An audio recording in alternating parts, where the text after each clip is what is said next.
of China, but I don't know. I prefer the substitute. It's easier to do. You're in charge. Well, look. But they'll have to buy the book to get the King of China. I mean, it's puerile, of course, but I know that people like filth, honestly. They do.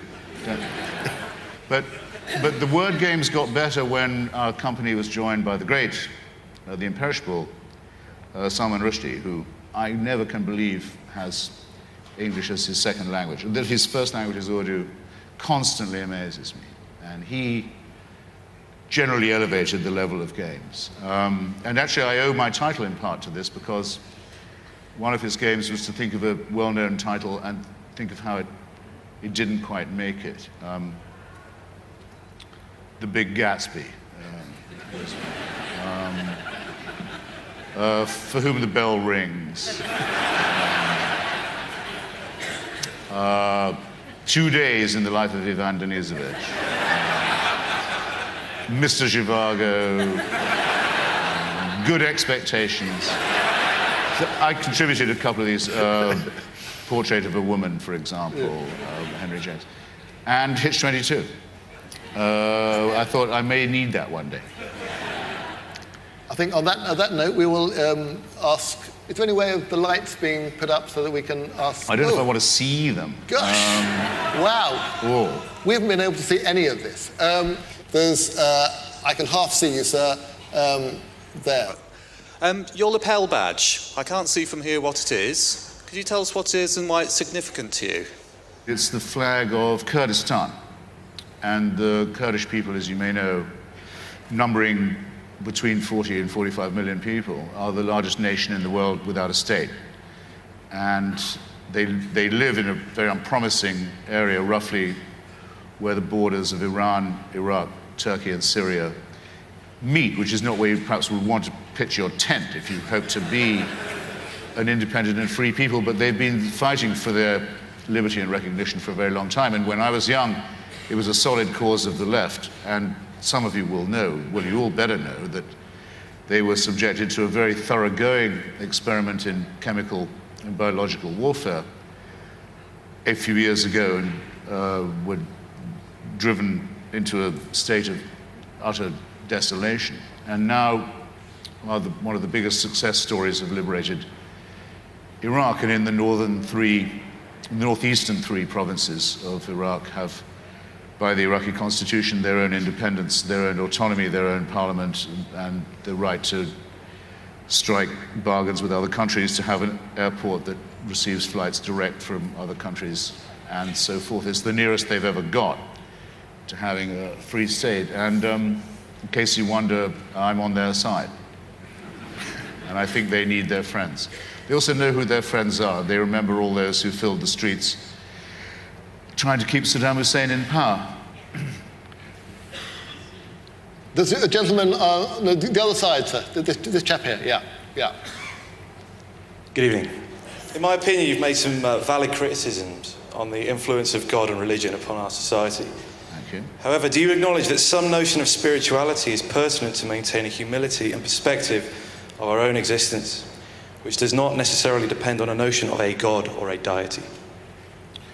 I had the experience last evening, of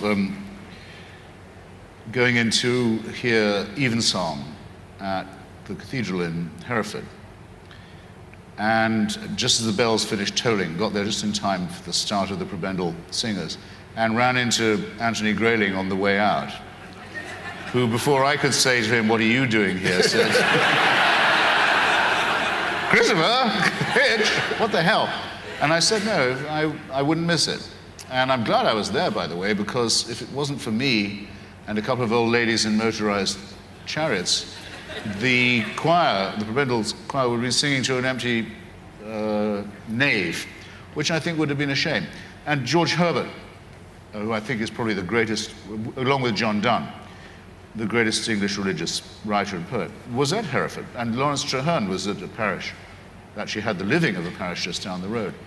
And you wouldn't want to and couldn't possibly be without that tradition. You'd lose a lot of your sense of moral proportion, I think. So the great cultural question to me is not how to reject religion, because that's easy enough to do, but how to transcend it, how to make something out of the extraordinary architecture, poetry, music, and painting that it's produced. I give the example because it's not an English or a Christian one, or a monotheistic one at all, of the Parthenon, about which I wrote a book. If the Parthenon was to be destroyed, I don't know how one would go on contemplating things. It would be a loss greater than perhaps that of a friend almost, or a relative. And its existence, and indeed its restoration, means a great deal to me, and I've written a lot about it. But I have no interest at all in the cult of Pallas Athena, or the worship of her, or in the Eleusinian mysteries and that cult, or in fact in Athenian imperialism and the Melian expedition, about which Sir Peter knows a lot more than I do. But, so the cultural question is, how does one preserve, appreciate, enhance the symmetry and beauty of the Parthenon, while discarding superstition and the supernatural? And I believe that's a cultural task that everyone has something to contribute to. Thank you. I mean to say, sorry, to which everyone has something to contribute. Sorry. Thank you. There's a gentleman there I can see, yes. You actively pursued Henry Kissinger and wanted to see him brought to trial as a war criminal. Unfortunately, that's something I support. Unfortunately, it was a little bit derailed by obviously what happened at 9/11. I wonder what your thoughts are now about that, and whether you actually think you'll ever get him. Well, it hasn't been totally derailed by 9/11. If you read the Washington Post on the 11th of September, 2001, the front page headline was that Kissinger had been sued, had been given leave to be sued in a federal court in Washington, D.C., where the family of a Chilean general who'd been murdered on his orders had brought a case in their own justification. This case did, alas, somewhat fizzle out, it's true, but we did get that far, and it's on the record. He was visited by the magistrates in Paris, just as my book came out in French, by Judge Roger Leloir, a very courageous magistrate, and detained briefly at the Hotel Ritz before skipping town. He doesn't travel now without lawyers or travel without legal advice. He's been asked by judges in Chile and Argentina, Judge Rodolfo Corral, who did the great investigation of the death squads of Argentina, and the judge in Chile who ran the Pinochet case, to appear for questioning, and has refused to do so. So he's somewhat been circumscribed in point of his movements, and very much, I think, in point of his reputation. And his obituaries won't be quite the same. Though if he dies in his bed, I think it will be a great disgrace to Western civilization. Or not if he dies in his bed, he has the right to do that, but if he dies on the outside, it'll be a great disgrace to our claim to uphold the rule of law. There we are. I can see a hand vigorously waved there. Even I can see it.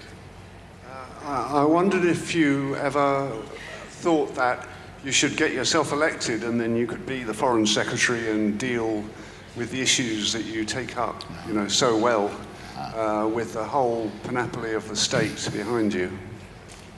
Bad as things are, they are not so parlous that the people will have to call for me, I think. I did once, I don't mention it in my book, I thought of doing a chapter just on regrets and remorse and the difference between regret and remorse. If you've forgotten it, regret is for what you did do, and regret is for what you didn't do, and remorse is for what you did. Regret is often worse.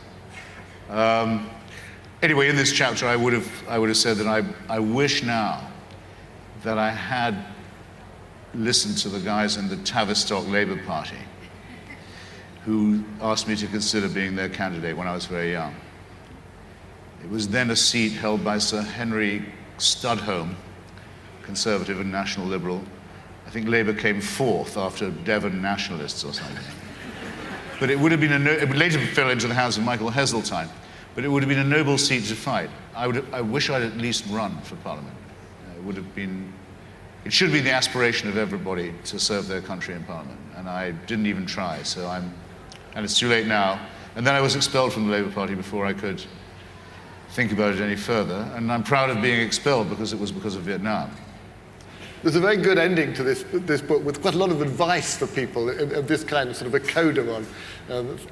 Not quite regrets and remorse didn't make it, but quite a lot of advice as to how you should live your life, and advice to young people, advice to young writers. But give us just a little flavour of how you think people should conduct themselves. Well, there are two kinds of like advice you. for writers. One is, well, the first thing is if you want to write, it must be the thing, not that you want to do or would like to do, it must be the thing you feel you have to do. It must be that without which you could not live. If you've got that, then it'll be all right, because you'll survive the disappointments. And then I try to say to my students, if you can write, you can talk. You can talk if you can write. And they cheer up a bit at the first. You mean if I can talk, I can write? Yes. And then I say, well, how many people in this class like to hear the other ones talk? And then they get depressed all over again. But the idea is to find a voice. And I try and write as if I was speaking to people. And sometimes people say to me that they felt personally addressed, and then I feel vindicated. So there's that. And then I have some advice on avoiding the booze trap, which waits for many young writers. I know many people they got the garret, they got the bottle, they got the glass, they got the sheet of paper and the pen. Then they drank all the bottle, and then that was all the writing that they did. And I was brought up with a lot of awful warnings of that kind, and alcohol is a professional deformation of the scribbler. So I have lots of advice about when to drink, how much, how not to mix, how it's a good servant and a bad master. And I described Clive James at one point, describing our boozy lunches, as saying, Clive was rescued just from the master-servant relationship with alcohol. Though for a while, the role of alcohol in his life had been played by Dirk Bogarde. Some of them get it.